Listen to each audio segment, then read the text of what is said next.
Hello dear students, good morning all of you. કેમ છો વાલા બાળકો? મજામાં? બધાના તબિયત પાણી સારા?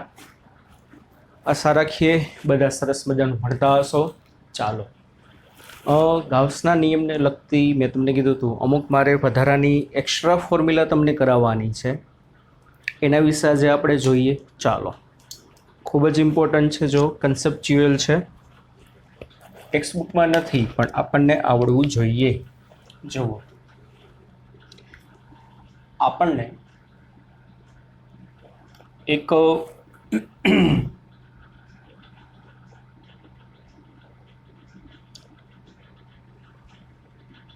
નળાકાર આપેલું છે, બરોબર? આ રીતે. હવે આ નળાકાર છે ને બાળકો, અડધો છે, આખો નળાકાર નથી. અને અહીંયા ગમે અહીંયા ગમે અહીંયા ક્યુ જેટલો વિદ્યુત ભાર છે. તો આપણને પ્રશ્ન એવો પૂછે છે કે ભાઈ આપેલા અર્ધ નળાકાર માંથી પસાર થતો ફ્લક્સ શોધો. ચાલો, આ અર્ધ નળાકાર છે, આમાંથી કેટલું ફ્લક્સ પસાર થશે? હવે વાલા બાળકો, જો મારે ગાઉસના નિયમનો ઉપયોગ કરવો હોય તો ગાઉસનો નિયમ શું કહે છે કે તમારે ક્લોઝ સરફેસ લેવી પડે, બંધ સપાટી, જેને આપણે ગાઉસિયન સરફેસ કહીએ છીએ. એટલે મારે બંધ સપાટી લેવી પડે. તો આ પ્રકારના હું તમને ઘણા બધા કરાવું છું.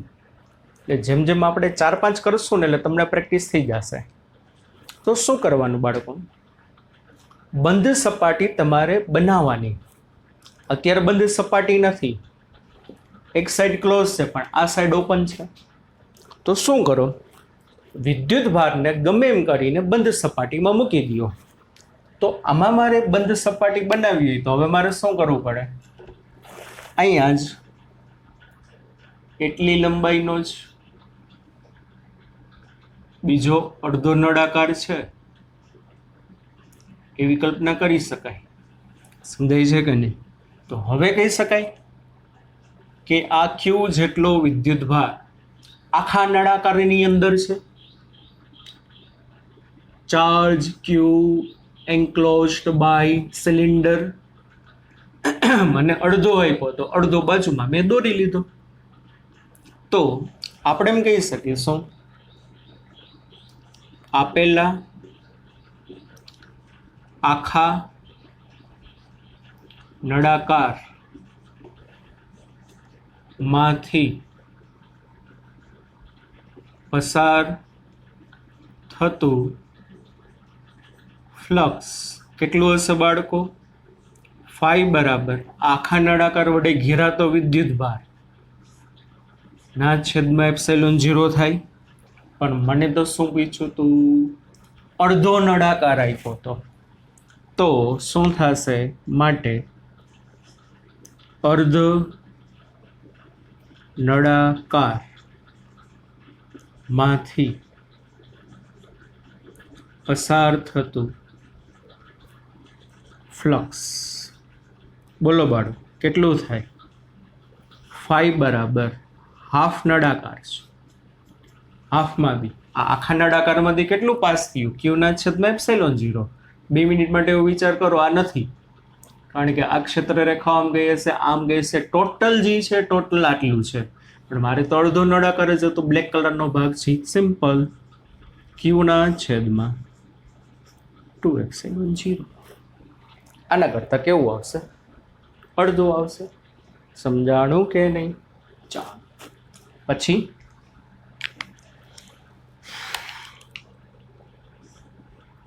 મારા પાસે એક સમઘન છે. સમજો, સમઘનના કેન્દ્ર ઉપર અથવા તો સમઘનની અંદર ગમે ત્યાં આની અંદર ક્યુ જેટલો વિદ્યુતભાર છે, બરાબર. તો હવે તમને એમ પૂછે કે ભાઈ આ સમઘનમાંથી પસાર થતું કુલ ફ્લક્સ કેટલું. સિમ્પલ. ચાલો શું થશે બોલો જોઈએ. સમઘનમાંથી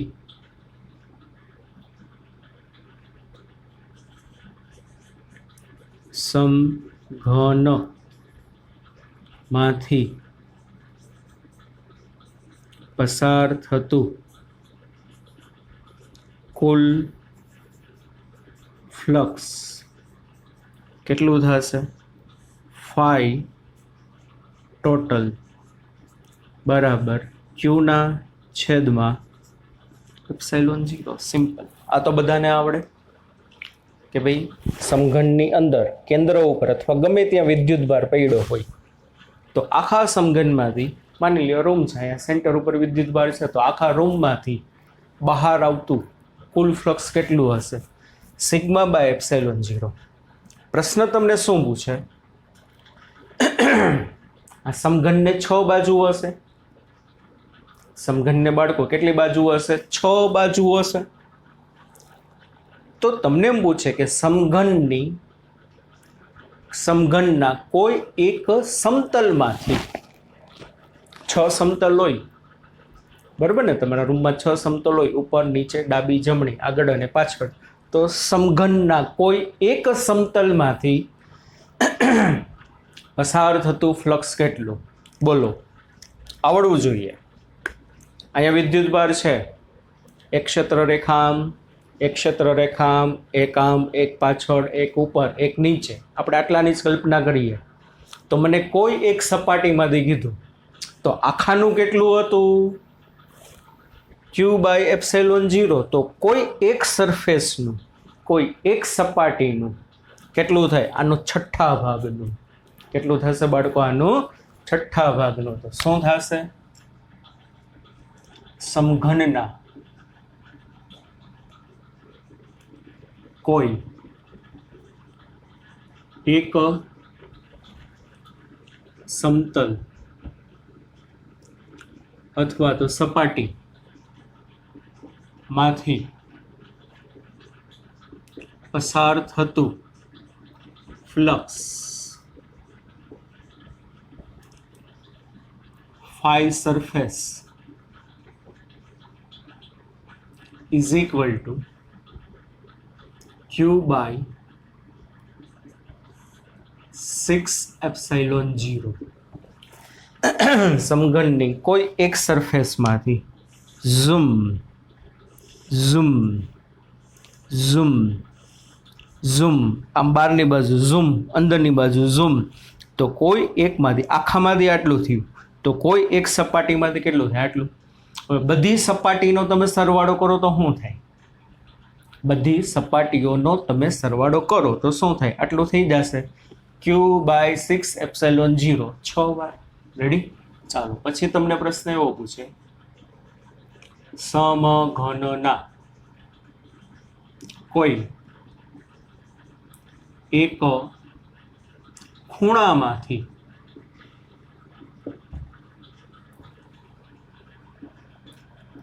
પસાર થતું ફ્લક્સ.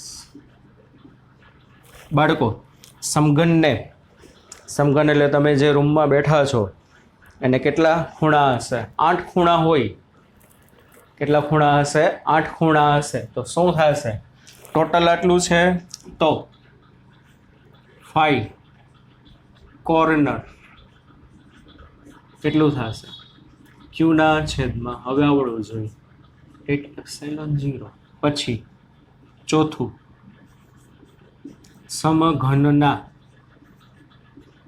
સમઘનની કોઈ એક બાજુમાંથી પસાર થતું ફ્લક્સ. સમઘનને કેટલી બાજુ હોય? 12 બાજુ હોય કે નહીં? સમઘન છે ને કેટલી સાઈડ હશે? બાર સાઈડ હોય, આ 1, આ 2, આ 3, આ 4, ઉપરની 4 નીચેની 4, બરોબર. ઉપરની 4 નીચેની 4 એટલે 4 ને 4 8, આવડી આ 5, આવડી આ 6, સોરી 4 ઉપરની 4, 1 2 3 4 5 6 7 8, બરોબર. પછી આ 9, આ 10, આ 11 અને 12 સાઈડ હશે, એને એજ કહેવાય. શું કહેવાય એને? એજ. તો સમઘનની કોઈ એક બાજુમાંથી પસાર થતું ફ્લક્સ ટોટલ હોય એનો 12મો ભાગ, 5 એચ ક્યુના છેદમાં 12 એપ્સિલોન 0. સમજાણું બાળકો? આટલી વસ્તુ ક્લિયર થઈ? હા કે ના? ચાલો પછી આગળ માની લ્યો હવે આ વસ્તુ તમને આવડી જોઈએ. પહેલા જેવું છે, દાખલા તરીકે આ કોઈ એક સમઘન છે.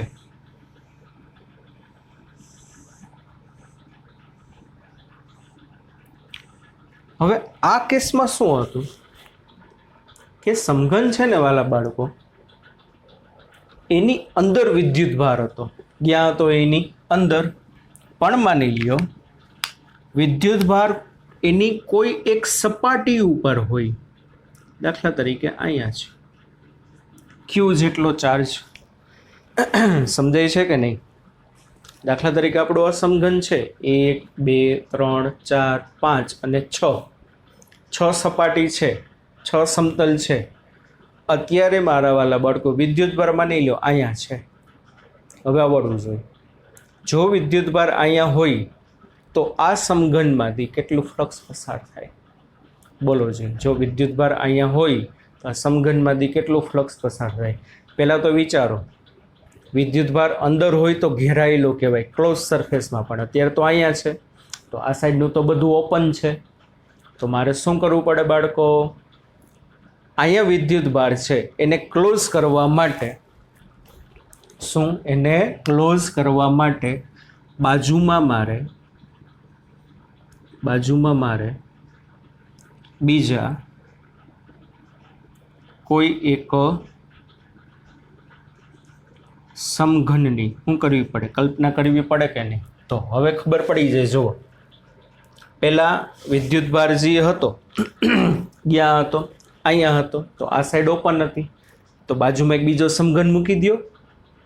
તો બાજુમાં બીજો સમઘન મૂકી દેશો તો અત્યારે ક્યુ જેટલો ચાર્જ ક્યાં કહેવાય?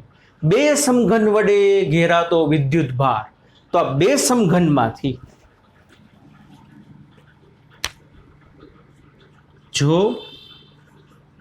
વિદ્યુત ભાર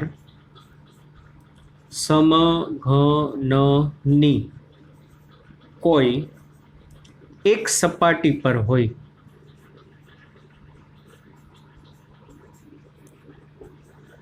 તો શું થશે?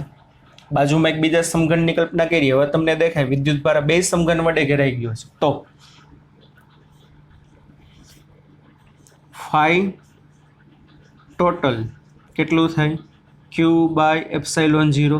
અને ગાઉસના નિયમમાં તો યાદ છે ને ભાઈ, શું આકાર ગમે એવો હોય, પરિમાણ ગમે એટલું હોય, એના ઉપર આધાર ના રાખે. ખાલી શું હોવું જોઈએ? ક્લોઝ સરફેસ હોવી જોઈએ. તો આ ક્યુ બાય એપ્સાઇલોન 0 તો આ બે સમઘનનો થયો.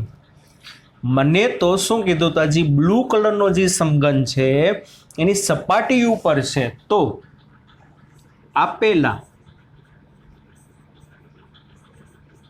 સમઘનનું ફ્લક્સ આ બેયનું થઈને આટલું છે, તો આનું કેટલું થશે? એના કરતાં અડધું. ફાઈ બરાબર ક્યુના છેદમાં 2 એપ્સિલોન 0. સમજાણું બચ્ચા પાર્ટી? ચાલો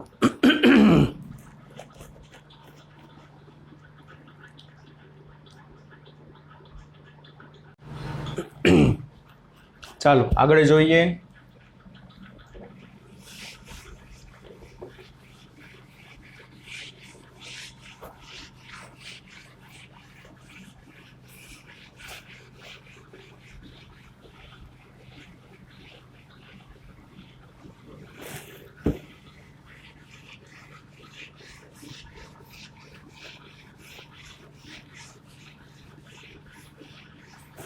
હું તમને કહું એ આવડવું જોઈએ હવે.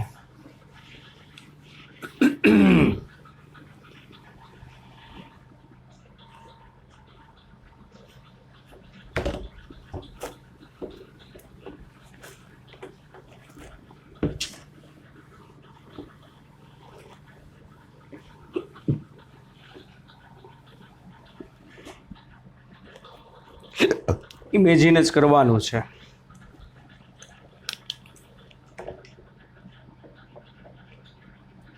ધારો કે વિદ્યુત ભાર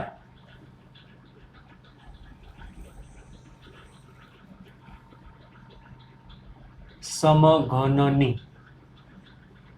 કોઈ એક કિનારી પર છે. કિનારી અથવા તો બાજુ આપણે કીધી હતી ને 12 બાજુ છે, 12 માંથી કોઈ પણ એક બાજુ ઉપર હોઈ શકે.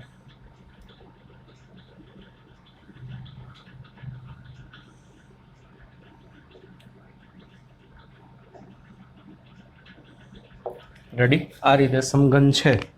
હવે માની લ્યો વિદ્યુત ભાર આ એક કિનારી ઉપર છે. તો હવે તમને એમ કે સમઘનમાંથી પસાર થતું કુલ ફ્લક્સ કેટલું? ચાલો શું કામ કરવાનું? ગમે એમ કરીને વિદ્યુત ભારને બંધ સપાટીમાં પૂરી દેવાનો. તો ગમે એમ કરીને જો મારે વિદ્યુત ભારને બંધ સપાટીમાં પૂરવો હોય તો તમારી રીતે આન્સર કેવો શું આવશે?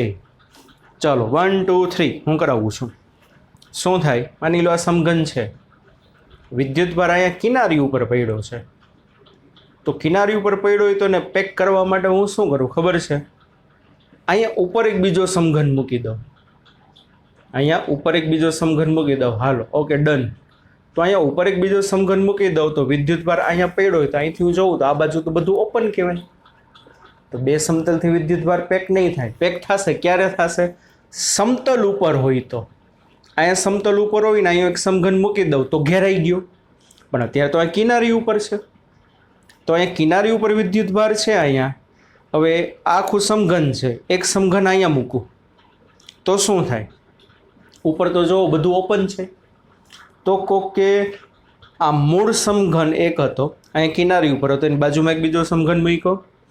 એક સમઘન આ મૂળ સમઘન ઉપર મૂકો એટલે 3 થયા. તો અહીંથી તમે જુઓ તો હજી આ સાઈડ ઓપન કહેવાશે. ઝૂમ. તો અહીંયા જ એક સમઘન મૂકી દો. તો હવે હું 4 સમઘન બનાવી નાખું આજુબાજુમાં. અહીંયા છે એક અહીંયા મૂકું તો ઉપરનું બધું ઓપન રહે. ત્રીજો અહીંયા મૂકું, બીજો અહીંયા મૂકું તો આ સાઈડનું બધું ઓપન રહે. તો ચોથો અહીંયા મૂકી દો. તો કિનારી ઉપર જો કોઈ વિદ્યુત ભાર હોય ને સમઘનની તો એને પેક કરવા માટે એક અહીંયા બાજુમાં, એક એની ઉપર અને એક એની ઉપર મૂકી દો. તો શું થશે? આ વિદ્યુત ભારને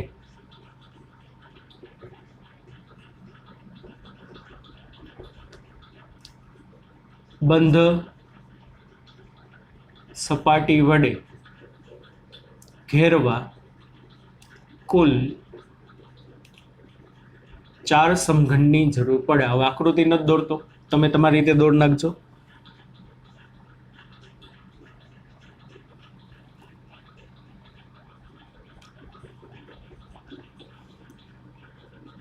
તેમાંથી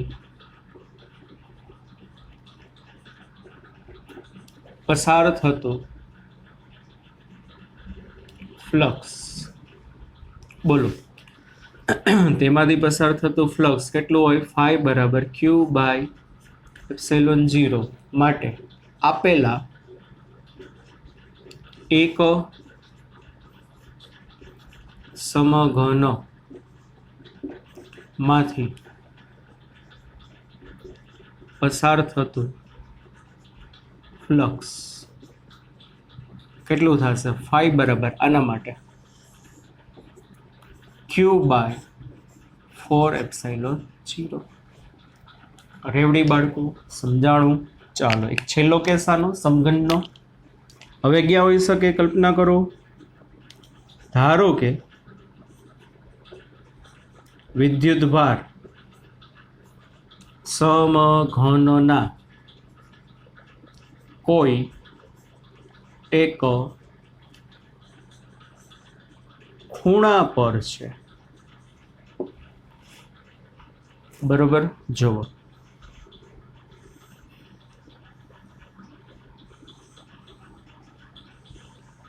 વિદ્યા સમઘન છે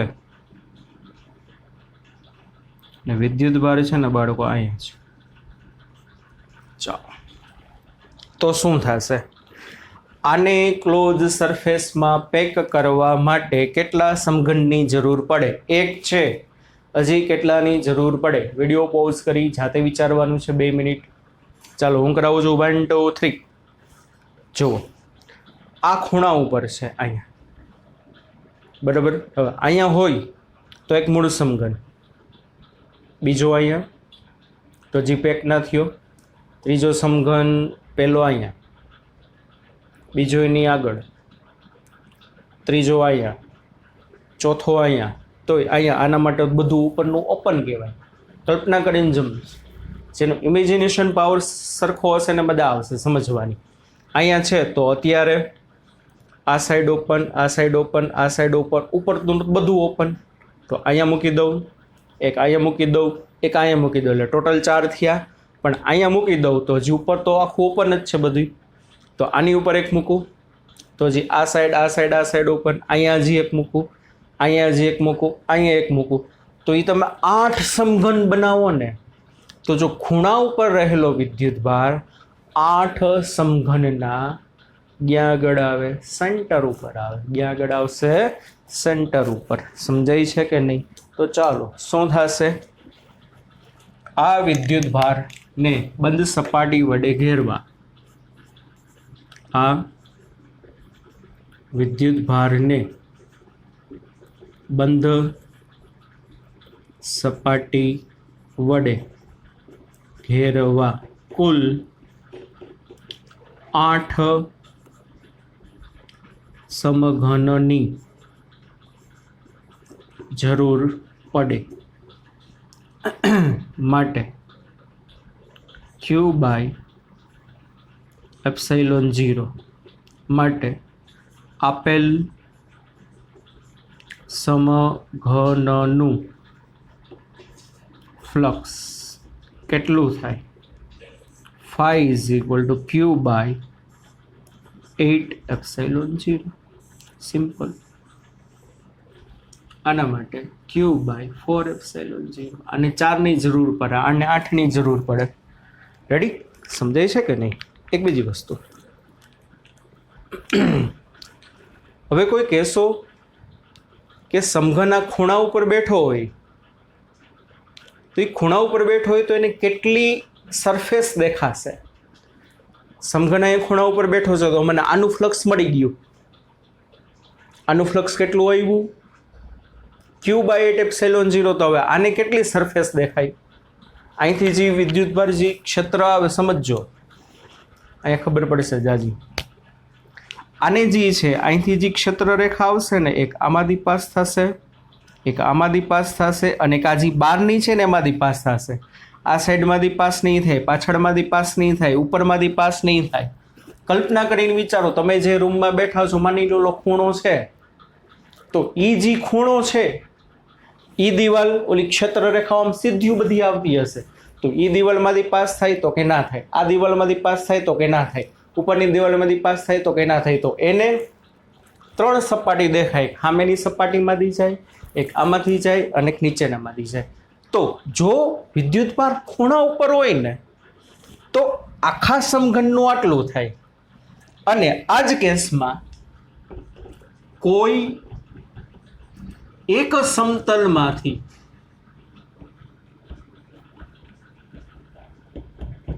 બોલો કેટલું થશે?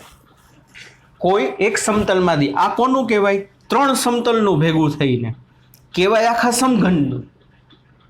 કહેવાય આખા સમઘનનું. ઓલા ખૂણા ઉપર પડ્યો છે પણ એને 1 2 3 એ સરફેસ ના દેખાય, બાકીની 3 દેખાશે.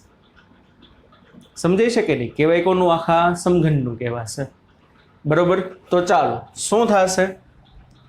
કહેવાય આખા સમઘનનું, પણ એને લાગુ પડશે 3 જ. તો કોઈક સમતલમાંથી કેટલું પસાર થાય? phi dash = Q/8 8 એપ્સિલોન 0 એના ભાગ્યા 3 એટલે Q બાય 24 એપ્સિલોન 0. રેવડી બાળકો, ચાલો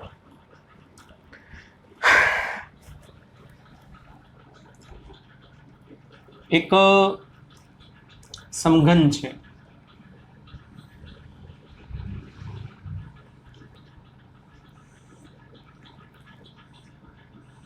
હવે માની લ્યો એક રોડ એટલે સળિયો,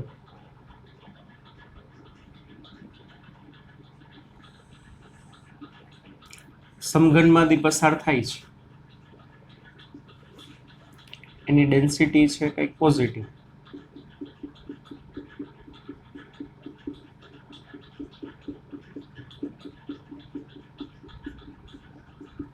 હવે કોઈ કહેશો? જો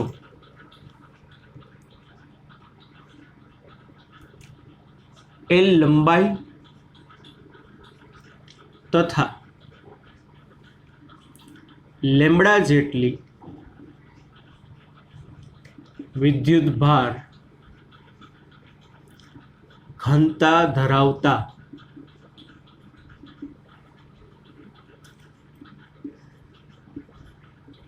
સળિયા નો સ્મોલ એલ જેટલો ભાગ સમઘનમાંથી પસાર થાય તો સમઘનમાંથી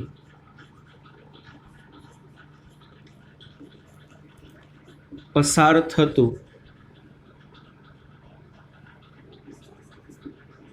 ફ્લક્સ, ચાલો કેટલું થશે? 5 બરાબર Q બાય એપ્સિલોન 0. આટલું થાય કે નહીં પહેલા બાળકો? Q એટલે શું? સમઘન વડે ઘેરાયેલો વિદ્યુત ભાર. હવે આખો સળિયો અંદર છે? નહીં. સમઘનમાં આખા સળિયાની લંબાઈ L છે. જો આટલો ભાગ સમઘનની બારે છે. એની અંદર કેટલો ભાગ છે? લેમ્બડા છે, સોરી સ્મોલ એલ જેટલો. તો આપણા આગળ ડેન્સિટી છે લેમ્બડા બરાબર બાળકો શું છે? Q by L. આનો મતલબ શું? Lambda is equal to Q by L. આનો મતલબ શું? બોલો. એકમ લંબાઈ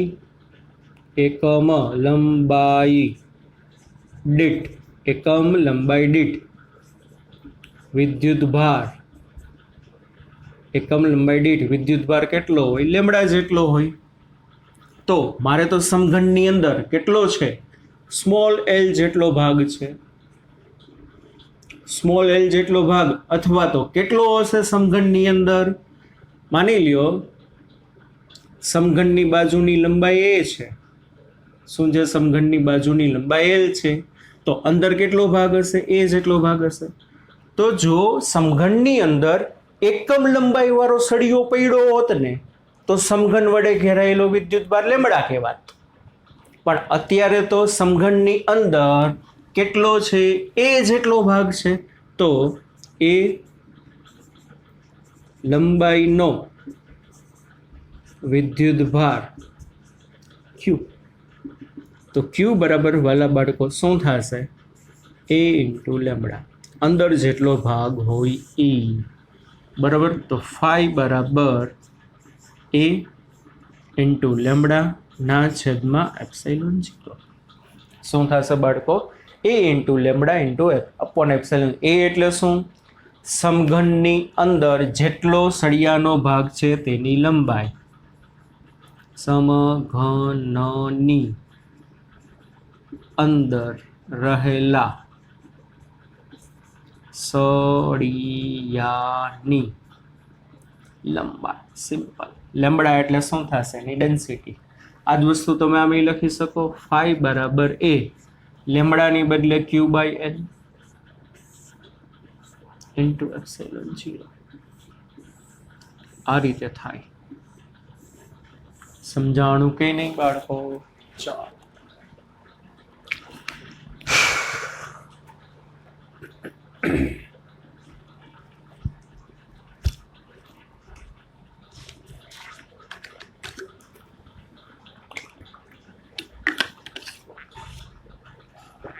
આગળ છેલ્લા 2 એક્ઝામ્પલ લઈએ. ઘણું બધું આવડી ગયું આમાં તમને.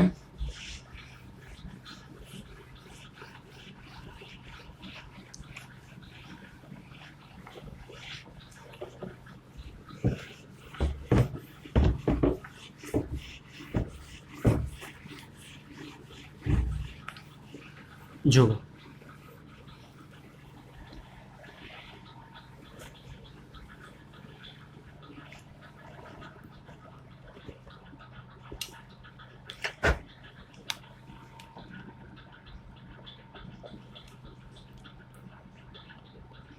अर्ध गोलाकार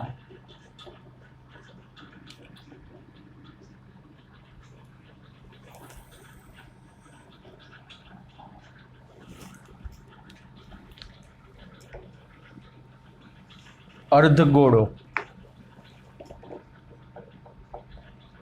अर्धगोळो એટલે હેમિસ્ફિયર. अर्धगोळो હોય ને, अर्धगोळो સમાન વિદ્યુત ક્ષેત્રમાં મૂકેલ હોય. ચાલો બાળકો, શું થશે?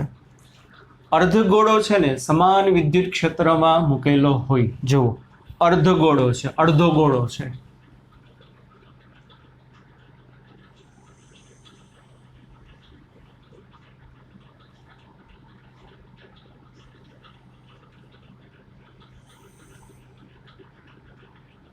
રેડી?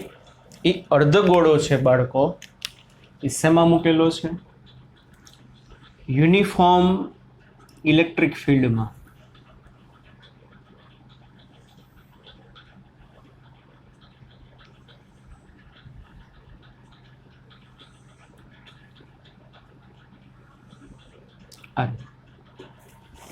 ગોળો હોય, ગોળો ને તમે આમ અડધો કાપી નાખો તો અડધો ગોળો તમે શેમાં મૂકો? યુનિફોર્મ ઇલેક્ટ્રિક ફિલ્ડમાં. ચાલો, તો હવે એને 2 સરફેસ થશે બાળકો. ઉપરની આ જે સરફેસ હશે એ કઈ કહેવાશે? એની કર્વડ, વક્ર સપાટી. અને નીચેની જે છે આ ગોળાને અડધોથી કાપી નાખો, અને નીચેની આ જે છે કઈ થશે? સર્ક્યુલર. હવે જુઓ, હવે મને કોઈ કહેશો બાળકો કે જોઈ શકો છો તમે, સર્ક્યુલર ભાગમાંથી જેટલી ક્ષેત્ર રેખાઓ દાખલ થઈ એટલી ક્ષેત્ર રેખાઓ કર્વ ભાગમાંથી બહાર આવી. કે નથી સમજાતું? તો શું થાય કે ભાઈ આખા અર્ધગોળાનું તમે ફ્લક્સ જોવો તો શૂન્ય થાય, કારણ કે અહીંથી જેટલી એન્ટર થઈ એને નેગેટિવ લેવાની, અહીંથી જેટલી બહાર આવી એને પોઝિટિવ લેવાની. તો અર્ધગોળાનું બહુ જ ઇમ્પોર્ટન્ટ છે. અર્ધગોળાનું કુલ ફ્લક્સ બોલું ફાઈ બરાબર શું થશે? 5 કર્વડ પ્લસ 5 સર્ક્યુલર. સર્ક્યુલરમાં જેટલી એન્ટર થઈ કર્વમાં એટલી બહાર આવી, is equal two 0. 5 is equal two 0. ચાલો, હવે મને બાળકો પ્રશ્ન શું પૂછે છે? પ્રશ્ન ના પૂછે કે અર્ધગોળાનું કુલ ફ્લક્સ કેટલું, મને શું પૂછે? આ કર્વડ સપાટીનું ખાલી ફ્લક્સ પૂછે કે આ જે વક્ર સપાટીમાંથી કેટલું ફ્લક્સ પાસ થયું. તો સિમ્પલ, આને આ બાજુ લઈ જાઓ તો આનો મતલબ શું થશે? 5 curved is equal to minus phi circular. Simple. સર્ક્યુલરમાંથી જેટલું પાસ થયું એટલું જ પાસ કેમાં થયું? કર્વમાંથી થયું.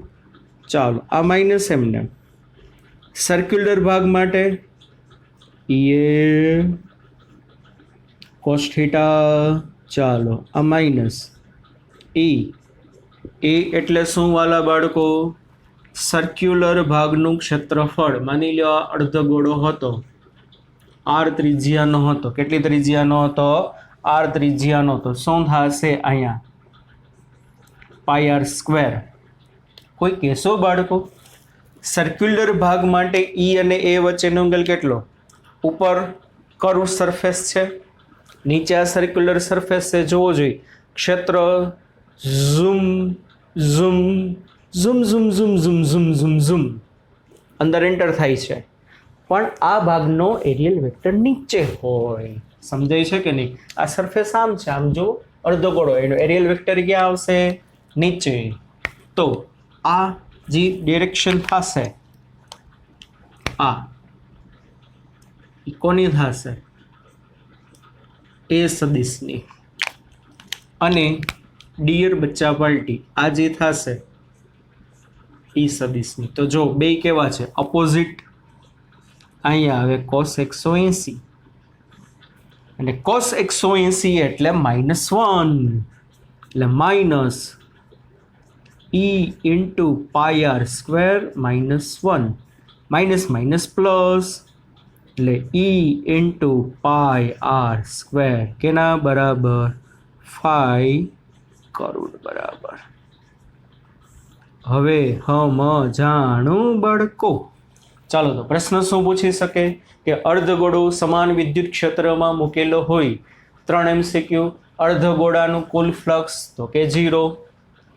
અર્ધગોળાની વક્ર સપાટીમાંથી પસાર થતું ફ્લક્સ. જો પ્લસ આવ્યું જો બારે જાય છે, બારે જાય એટલે પ્લસ આવવું છે, એવું કે નહીં? હા આવ્યું. વક્ર સપાટીમાંથી બહાર આવતું કુલ flux E into pi r square. E into pi r square. અને સર્ક્યુલર સપાટીની અંદર દાખલ થતો કુલ flux minus E into pi r square. કેટલું થશે? Minus E into pi r square. આમાં આ વેલ્યુ અહીંયા મૂકી દો. E કર્વડ કેટલી આવી? E into pi r square. આ બાજુ ટપાડો એટલે માઇનસ. એટલે શું થશે બોલો? અહીંયા ક્યાંક બાજુમાં લખી નાખું છું. ફાઈ સર્ક્યુલર બરાબર minus E into pi r square. આટલું રેવડી? આટલું બચ્ચા પલટી સમજાણું કે નહીં? ચાલો હવે આગળ છેલ્લું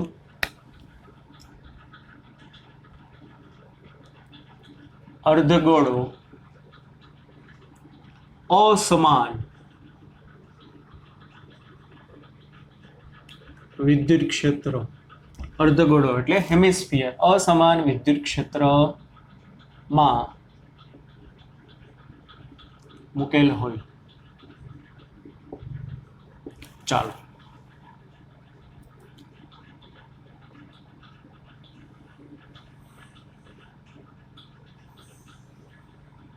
આપણો હેમિસ્ફિયર, નીચેની સર્ક્યુલર સરફેસ, ઉપરની કર્વડ. હવે અસમાન વિદ્યુત ક્ષેત્રમાં છે, એને પરિણામે શું થશે જોજો.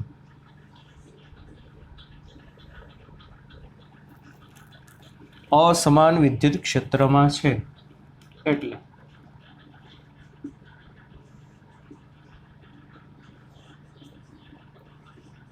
બેમાં ડિફરન્ટ કઈ દેખાય છે બે આકૃતિમાં? તો કે હા, અહીંયા બધી ક્ષેત્ર રેખાઓ પેરેલલ હતી, અહીંયા બધી આ રીતે ત્રિજ્યાવર્તી છે. બરોબર? કેવી છે બાળકો? ત્રિજ્યાવર્તી છે. તો શું થશે જુઓ કે અર્ધ ગોળાનું કુલ flux phi is equal to phi curved plus phi circular એ 0 હશે. હવે આમાં છે ને બાળકો ફાઈ સર્ક્યુલર માટે શું થશે? -5 કર્વડ. હા કે ના? શું થશે? -5 કર્વડ. ચાલો હવે જુઓ, આ બધા બિંદુઓ છે.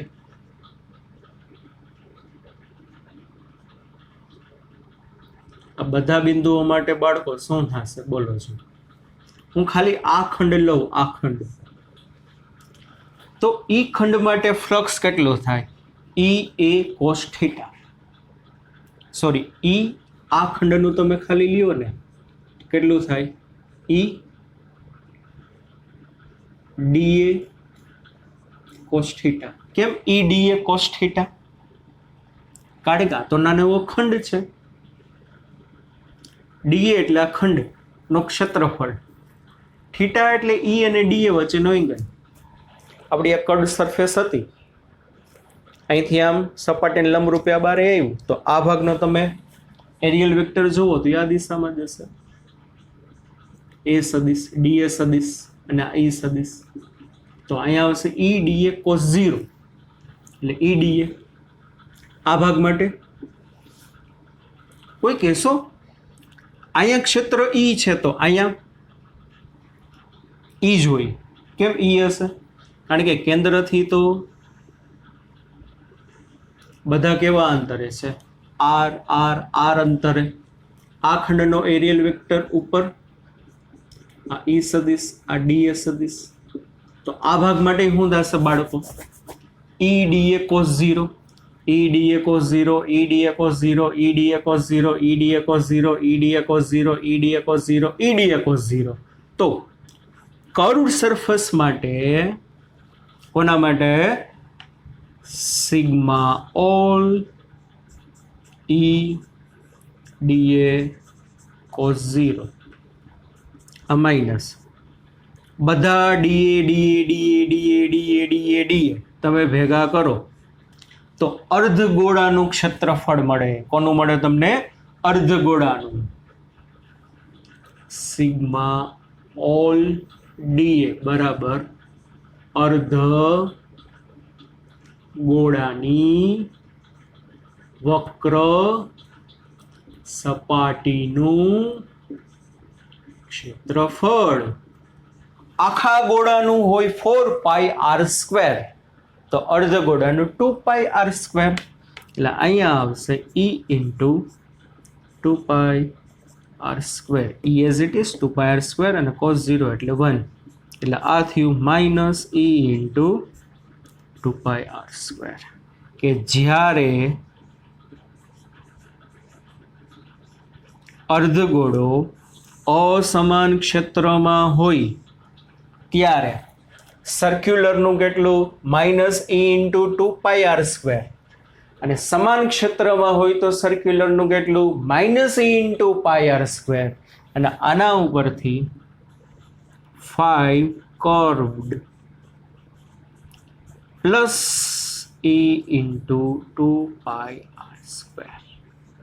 આટલું તમે બાળકો યાદ રાખો છો. રેડી? ચાલો, ગાઉસને લગતા આવા બધા પ્રકારના ટોપિકના MCQ પૂરા થયા. ચાલો હવે નેક્સ્ટ લેક્ચરમાં આપણે અનંત લંબાઈના તારણીની બીજી બધી થિયરી ચાલુ કરશું. બરાબર? હવે 3 થિયરી બાકી રહી આપણે, અને સ્વાધ્યાયના અમુક દાખલા. ઓકે, એટલે નેક્સ્ટ વીકમાં આજે કયો વાર થયો? કયો વાર છે આજે? શુક્રવાર છે. એટલે નેક્સ્ટ શુક્ર અને શનિ લગભગ બુધવાર સુધીમાં આપણે બુધ ગુરુમાં ચેપ્ટર કમ્પ્લીટ થઈ જશે. બરાબર? બચા પાડી. ચાલો, bye bye, take care, C you then. ધ્યાન રાખજો. બધું સરખું જોજો, ના સમજાય તો પૂછજો.